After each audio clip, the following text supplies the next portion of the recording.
Fala, seus cristãos cansados, graça e paz a todos os santos da internet. Estamos aqui para mais uma revisão, mais uma introdução do estudo da Escola Sabatina na lição de número 7 do livro de Hebreus, a mensagem para os últimos dias. Essa tem sido a nossa série durante esse primeiro trimestre de 2022 e nós chegamos ao 7º episódio, a 7ª lição, que é Jesus, a âncora da alma. Nosso verso-chave para memorizar é: temos esta esperança por âncora da alma, segura e firme, e que entra no santuário que fica atrás do véu, onde Jesus, como precursor, entrou por nós, tendo se tornado sumo sacerdote para sempre, segundo a ordem de Melquisedeque. Hebreus 6, versos 19 a 20. Então, nessa lição, nessa semana, a gente vai se concentrar nesse ciclo de exortação e encorajamento que Paulo usa para falar à audiência de Hebreus. E a gente vai abordar a sua instrução, principalmente aqui em Hebreus 6, 4 a 20,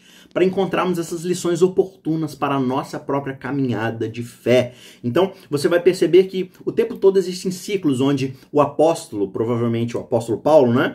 Ele exorta, ele chama a atenção, ele dá um puxãozinho de orelha para que aqueles que estão nessa jornada de fé não desanimem, não desistam, não voltem atrás no seu caminho e perseverem até a finalização dessa jornada, para que sejam aperfeiçoados. E para isso ele vai então exortando, ou seja, puxando a orelha e apresentando esperança, apresentando condição de eles continuarem sem desanimar. Então é uma carta incrível, é um sermão incrível, e você não pode deixar o livro de Hebreus de lado. Você precisa estudá-lo, você precisa de fato se empenhar no estudo da palavra de Deus, porque só assim você vai ser de fato transformado de dentro para fora. O Espírito Santo vai atuar em você a partir dessas promessas, dessas exortações, desses puxões de orelhas que servem muito para nós, para que nós não desanimemos, e também para sermos alvo dessa esperança, desse encorajamento que o autor, que o próprio Deus, através do Espírito Santo, através da revelação, apresenta pra gente. Então só assim a gente vai ser maduro o suficiente para prosseguir na nossa jornada. Gente, não é possível ter uma jornada de fé em Deus plena, transformadora, sem de fato estarmos atentos a ouvir a sua palavra. E ouvir a sua palavra não é só assistir os vídeos como esse. E o YouTube tá cheio de vídeos da lição, né? Vídeos muito bons, apresentando resumos da lição. E tem gente que acha que não, se eu maratonar esses vídeos, se durante a semana eu assistir esses vários vídeos sobre a lição, então é mais do que suficiente para eu aprender. Não, você precisa ter sua jornada de fé na palavra de Deus. Abra sua Bíblia, leia o livro de Hebreus, estude, tire dúvidas com quem pode te ajudar a tirar dúvidas, né? Se você tiver alguma dúvida, não hesite em escrever aí nos comentários. Ah, eu li esse pedaço de Hebreus, eu queria alguma luz aqui, algum encorajamento, algum material para poder estudar isso daqui. Gente, o campo de comentários está aí para isso, tá bom? Mas você precisa ter a sua própria experiência de leitura da palavra de Deus, porque só assim o Espírito Santo vai trabalhar de forma muito mais plena na sua vida e na sua jornada de fé. Beleza? Então, antes da gente começar, eu quero lembrar a você que aqui na descrição desse vídeo você encontra este PDF com os tópicos, o resumo, os versos, os textos, né? Todos os tópicos aqui do nosso estudo dessa semana, e você pode usar isso para o seu próprio estudo, para a sua devocional. Você pode usar também para passar a lição na sua classe de escola sabatina, seja de alunos ou de professores, e você pode usar isso também como material de estudo bíblico para ensinar outras pessoas que não são parte do seu ciclo de fé. Pessoas interessadas também em estudar a palavra de Deus. Então, aqui na descrição você encontra o link desse PDF. E um outro recado que está recorrente aqui no nosso vídeo, e não é dessa vez que eu não vou deixar de lembrar você, é de que nós estamos no meio dessa jornada chamada Capa a Capa, que é a nossa meditação matinal, nossa devocional diária. Todos os dias às 5h30 da manhã no canal você tem um vídeo novo de 3 a 5, 6 minutos no máximo, geralmente fica ali entre 3 e 4 minutos, que geralmente a gente lê um pedacinho do verso bíblico, alguma expressão famosa da Bíblia, e a partir dali a gente tenta entender como a Bíblia vai cronologicamente, historicamente desenvolvendo o plano da salvação e prefigurando o ministério de salvação que nós encontraremos em definitivo lá nos evangelhos em Cristo Jesus. Então a gente partiu lá de Gênesis e o nosso objetivo é que até em dezembro a gente chegue em Apocalipse, tá bom? Não é exaustivo, a gente não vai pegar verso por verso, mas a gente vai pegar os trechos principais relevantes para a nossa compreensão do plano da salvação, e você é o nosso convidado a participar disso. Se inscreva no canal para você não perder nada, ative as notificações para que o seu celular possa avisar você sempre que essas meditações saírem. E se você não quiser se inscrever, se você não quiser curtir ou de fato assinar as notificações, saiba, a partir de 5h30 da manhã é só entrar no canal Cristãos Cansados, e lá vai estar disponível sempre, todos os dias, a nossa meditação. Se você puder ajudar a gente, compartilhe esse vídeo com outras pessoas e eu tenho certeza que vai ser uma bênção na vida de cada um, porque é a palavra de Deus de fato, tá certo? Vamos então para o nosso estudo. E o primeiro ponto que nós precisamos entender é que Deus avisa e repreende as pessoas no amor. Essas pessoas que estão sendo abordadas aqui em Hebreus no capítulo 6, todos eles eram crentes sinceros. Eles estavam numa jornada de fé e de perseverança. Só que alguns deles estavam enfrentando perigos tão pesados, perseguições, né? Eles estavam sendo xingados, amaldiçoados em público, eles estavam sendo difamados. E aí, por causa desses perigos que eles estavam enfrentando, perigos de vida, né? Perdendo seus empregos, perdendo o conforto de poder andar em paz no meio da sociedade, por causa desses perigos, eles estavam começando a se afastar o quê? Da fé. Eles começaram a perceber que se eles abrissem mão dos valores cristãos, se eles abrissem mão de seguir a Jesus, eles recuperariam parte desse conforto, desse prestígio que eles tinham na sociedade e seriam menos alvo desses perigos. Então o que acontece aqui? O autor de Hebreus escreve essa carta, escreve esse sermão, que muitas vezes ele deve ter pregado já, e ele coloca várias vezes esses ciclos de exortação. O que é exortação? É repreensão, mas repreensão não no sentido de simplesmente castigar. Exortação é uma repreensão no sentido de restaurar. É de você chegar para alguém e falar assim, olha, isso aqui que você está fazendo é errado, vai te causar tal e tal problema, por isso saia disso, abra mão disso daí, mude de ideia, mude de caminho, para que o bem lhe aconteça, para que essas coisas negativas não lhe aconteçam. Então ele está mostrando aqui, o autor de Hebreus, que talvez você ganhe algumas facilidades nesse mundo, mas você vai perder aquilo que realmente importa, que é a salvação, que é o conhecimento de Cristo Jesus e o relacionamento aperfeiçoado com Deus. Por isso o livro de Hebreus vai mostrar, além dessa exortação, a esperança necessária para que a gente possa continuar na nossa jornada de fé. Se você for até Apocalipse, capítulo 3, verso 19, quando ele está falando lá de Laodiceia, o anjo que traz a mensagem de Deus para essa igreja vai dizer, eu repreendo e disciplino aqueles que amo. Portanto, sejam zelosos e se arrependam, né? A exortação de Deus para nós, Cristo nos exorta, ele chama a nossa atenção, ele puxa a nossa orelha, por quê? Porque ele nos ama, ele quer nos aperfeiçoar, ele quer o melhor para nós. Assim como um pai puxa a orelha de um filho que está brincando com algo perigoso, que está muito perto do fogão, que está saindo de casa, indo para lugares perigosos, o pai quer o melhor para esse filho, portanto ele dá esse puxão de orelha, ele até castiga se for necessário, mas não para poder machucar o filho, não para poder fazer o filho sofrer, mas para evitar um sofrimento muito maior que possa vir depois. E é exatamente assim que Deus trata Israel e os discípulos. Deus nos ama demais para não nos avisar do perigo. Foi assim que ele tratou essas pessoas no passado, né? Puxando a orelha aqui, trazendo um castigo ali, um cativeiro, tudo com a intenção de que eles sejam aperfeiçoados para não serem vítimas de perigos definitivos e maiores. Portanto, Deus disciplina aqueles a quem ele ama. E assim, Jesus vai exortar aqueles que ele ama e que ele quer aperfeiçoar. E nós precisamos estar com os ouvidos atentos e com o espírito quebrantado para que essa exortação faça efeito na nossa vida e tenhamos esperança de que podemos perseverar naquele que é capaz de cumprir as promessas que fez. Ponto de número 2. O pecado intencional traz vergonha a Cristo. Então, quando nós colocamos o nosso pecado sobre o substituto sem pecado que é Cristo, na verdade a gente está executando com ele o nosso velho homem. Não é isso que Romanos, por exemplo, vai dizer? Assim como Cristo é crucificado, o nosso velho homem é crucificado junto com ele. E assim como ele morre, nós também morremos junto com ele. Só que quando ele ressuscita, o novo homem, a nossa nova natureza também ressuscita junto com ele. O mesmo efeito que se dá com Cristo é o efeito que é compartilhado conosco que estamos em Cristo. Então, ao ser crucificado para o mundo, como Gálatas 6,14 diz, ou ao crucificar o velho homem, como Romanos 6 diz, ou crucificar a carne com as suas paixões e os seus desejos, como diz Gálatas 5,24, quando a gente faz essas coisas simplesmente para depois nós ressuscitarmos o velho homem do pecado, o que a gente faz? A gente anula espiritualmente a morte de Cristo por nós e a gente envergonha o evangelho, a gente envergonha o papel de Cristo. Portanto, aqueles que se rebelam voluntariamente, tá? A gente não está falando aqui simplesmente de um tropeço, de uma falta de força, ou de um momento de lapso onde eu solto a mão de Deus e acabo tropeçando, acabo caindo. Não, é uma ideia do tipo, eu sei o que Deus fez por mim, Eu sei quais são os meus problemas, eu sei que eu dependo dele e tudo mais, mas eu gosto de praticar esse pecado. Eu quero praticar esse pecado porque a escolha é minha, a liberdade é minha, ninguém pode me obrigar a fazer algo que eu não quero, portanto eu vou fazer isso daqui porque é gostoso, eu gosto, me dá prazer, me dá liberdade. Então eu voluntariamente me rebelo contra a vontade de Deus. Quando isso acontece, né, mesmo a gente conhecendo a bondade de Deus, essencialmente nós estamos na mesma condição espiritual que Lúcifer tinha. Lúcifer conhecia a bondade de Deus, Lúcifer sabia quem Deus era, mas ele começou a mentir na cabeça dele e começou a acreditar nas suas próprias mentiras simplesmente para levar a cabo os seus planos egoístas de crescimento, de vaidade e tudo mais. Então, envergonhar a Cristo é justamente recriar a sua crucificação. E essa encenação dessa recrucificação de Jesus, ela justamente mostra o impacto devastador e contínuo da apostasia naqueles que antigamente foram iluminados, foram alcançados pela cruz. Mas não, isso não é suficiente. A gente quer mais uma vez continuar pecando, falando assim, não, Jesus morreu por mim mesmo, então tá tudo certo, eu posso continuar pecando.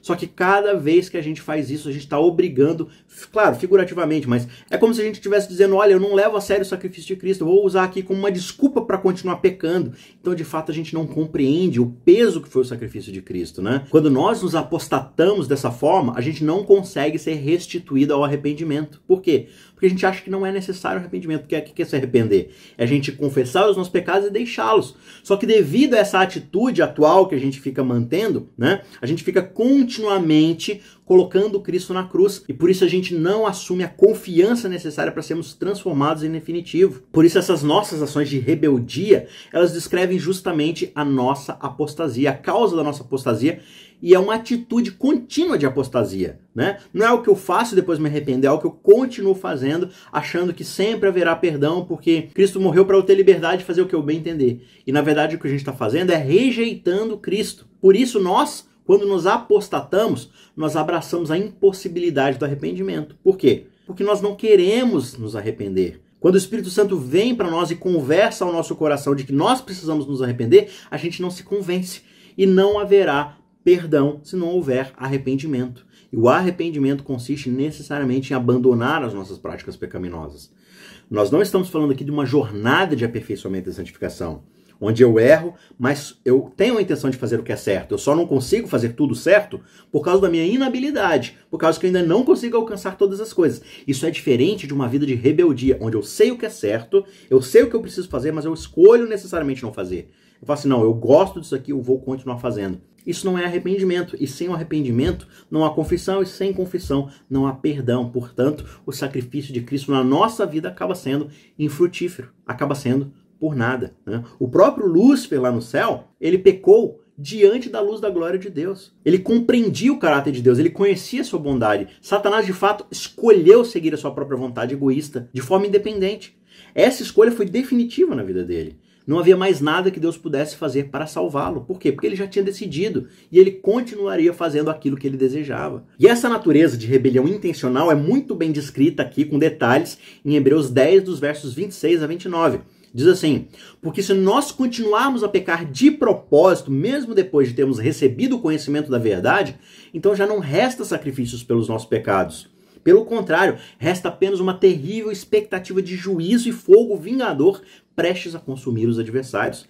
Quem tiver rejeitado a lei de Moisés morre sem misericórdia pelo depoimento de 2 ou 3 testemunhas. Agora imagine quanto mais severo deve ser o castigo daquele que pisou o Filho de Deus e profanou o sangue da aliança com o qual foi santificado e insultou o Espírito da graça. De fato, a nossa rebeldia, a nossa apostasia faz justamente isso.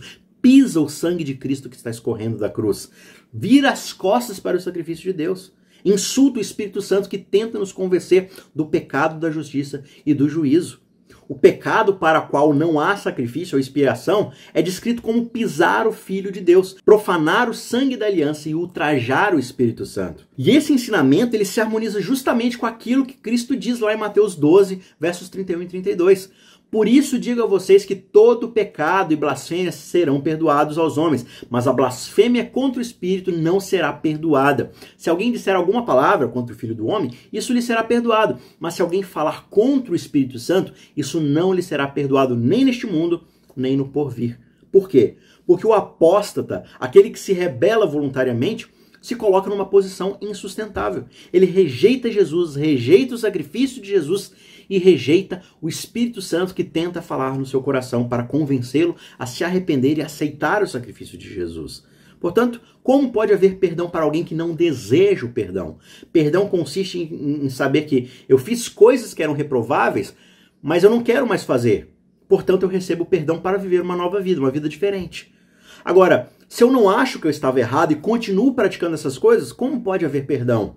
O perdão nem faz sentido, nem faz lógica. De todos os pecadores, os mais culpados são justamente aqueles que desprezam os meios que o céu providenciou para a redenção do homem, que crucificam para si próprios o Filho de Deus repetida e novamente e o envergonham abertamente. Esse é o contexto de Hebreus 6. Finalmente, o nosso terceiro ponto é que Jesus é a nossa esperança, a âncora das nossas almas.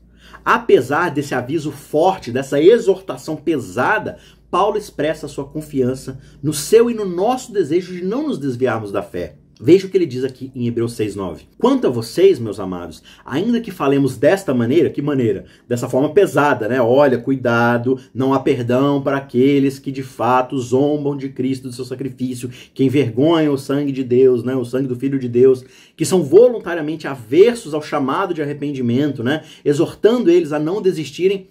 Ele diz o seguinte: mesmo que a gente esteja falando dessa forma dura, dessa forma pesada, nós estamos certos de que coisas melhores os esperam, coisas relacionadas com salvação. Então Paulo aqui coloca uma mensagem de esperança que segue a palavra de exortação. Isso demonstra pra gente como nós devemos lidar com nós mesmos e com os outros. A gente precisa ser honesto, precisa ser firme, mas nós nunca podemos fazer nada sem esperança. Nós nunca podemos tirar de diante das pessoas a esperança no cumprimento das promessas de Deus. Paulo sabia que a cura para essa apatia espiritual, esse desejo de desanimar e abandonar a fé, é justamente a atividade espiritual, exercer esse relacionamento de fé com Cristo. Por isso ele diz aqui nos versos 10 e 12 do capítulo 6. Porque Deus não é injusto para se esquecer do trabalho que vocês fizeram e do amor que mostraram para com o seu nome, pois vocês serviram e ainda estão servindo aos santos. Desejamos que cada um de vocês continue mostrando até o fim o mesmo empenho para a plena certeza da esperança, para que não se tornem preguiçosos, mas imitadores daqueles que pela fé e pela paciência herdaram as promessas. De fato, a nossa única esperança de salvação é se apegar à nossa âncora, Jesus Cristo. E é muito bonita essa ideia, né? A presença de Jesus perante o Pai é a âncora da alma que foi colocada junto ao trono de Deus. O que isso significa? É como se de fato a gente tivesse uma corda amarrada a um peso e esse peso é colocado atrás do trono de Deus.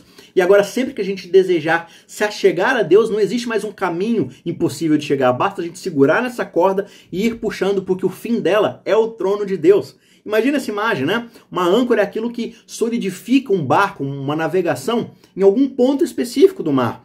Então, quando nós temos uma âncora no trono de Deus, significa que nós estamos ancorados a ela, que a nossa posição está firme e inabalável naquele que é capaz de cumprir as promessas que nos fez. Então, mesmo quando a gente cai no revolto mar, não por rebeldia, não por apostasia, mas por acaso a gente tropeça, a gente acaba se afundando no mar, a gente tem essa corda presa na âncora, então a gente agarra novamente na corda, se puxa novamente e assim, num estalar de dedos, a gente está novamente diante de Deus para continuarmos o nosso processo de aperfeiçoamento, de santificação. Essa é uma imagem incrível. Jesus é aquele que garante de forma definitiva a nossa presença diante de Deus, o nosso acesso ao Pai. A honra do governo de Deus tem sido exercida sobre o cumprimento dessa promessa a nós através de Jesus. Então, baseado na eficácia do ministério sacerdotal de Cristo, o apóstolo aqui apela repetidamente para a esperança, para a confiança e para a segurança que nós devemos ter em Deus. Essa é a promessa que nos é feita e nós podemos ter certeza que ela será cumprida. Jesus é o garantidor, ele é a âncora da nossa alma que faz com que o nosso acesso a Deus seja sempre possível. Por isso, mesmo diante das dificuldades, mesmo diante de situações onde a gente quer abandonar a nossa fé, nós não devemos fazer isso. Essa é a grande exortação. Não abandone a fé. Agora, se por acaso você tropeçar, você fraquejar, não ache que não tem solução. Ah, já que eu já estou aqui mesmo, não adianta eu voltar. Não, existe uma corda amarrada a uma âncora no trono de Deus. Volte. Essa corda é disponível para você sempre que você cair. Agora, não ache o seguinte: eu caí, não tem mais solução para mim, então agora eu vou enveredar num caminho de de desobediência, eu vou seguir minha própria vontade, porque não tem jeito para mim mesmo. Não, esse é justamente o caminho que o livro de Hebreus exorta você a não prosseguir. Não desista. Quero concluir com esse pensamento. A guerra contra si próprio é a maior batalha que alguma vez já foi travada. A rendição de si mesmo, entregando tudo à vontade de Deus, requer uma luta constante. Mas a alma deve submeter-se a Deus antes de poder ser renovada em santidade. Cheguemos ao trono da graça para recebermos misericórdia em tempo oportuno. Que o Espírito Santo de Deus te mantenha nesse caminho, que ele possa te exortar dos seus pecados, que ele possa te mostrar os seus erros para que você se arrependa deles, deixe-os e esteja aperfeiçoado na graça de Cristo para prosseguir nessa jornada de fé. Se por acaso você tropeçar, se por acaso você errar, não desista. Apegue-se à corda que está presa a uma âncora atrás do trono de Deus, que é Jesus Cristo. Assim você poderá chegar diante de Deus todas as vezes que você precisar, e eu tenho certeza que ele sempre irá receber você de braços abertos, porque aí não será sinal de rebeldia, será sinal de genuíno arrependimento, tá certo? Não se esqueça de compartilhar esse vídeo com outras pessoas, de se inscrever no nosso canal, aquela coisa toda. A gente se vê na semana que vem, continue acompanhando o capa a capa, tá bom? E a gente vai continuar essa jornada incrível de estudo da Palavra de Deus, beleza? Um abraço e a gente se vê lá. Tchau, tchau. Ajude o Cristãos Cansados a continuar produzindo conteúdo de qualidade. Você pode nos ajudar fazendo um Pix de qualquer valor para o e-mail isaquerf@gmail.com, isaquerf@gmail.com. O link também está na descrição. Muito obrigado e que Deus te abençoe.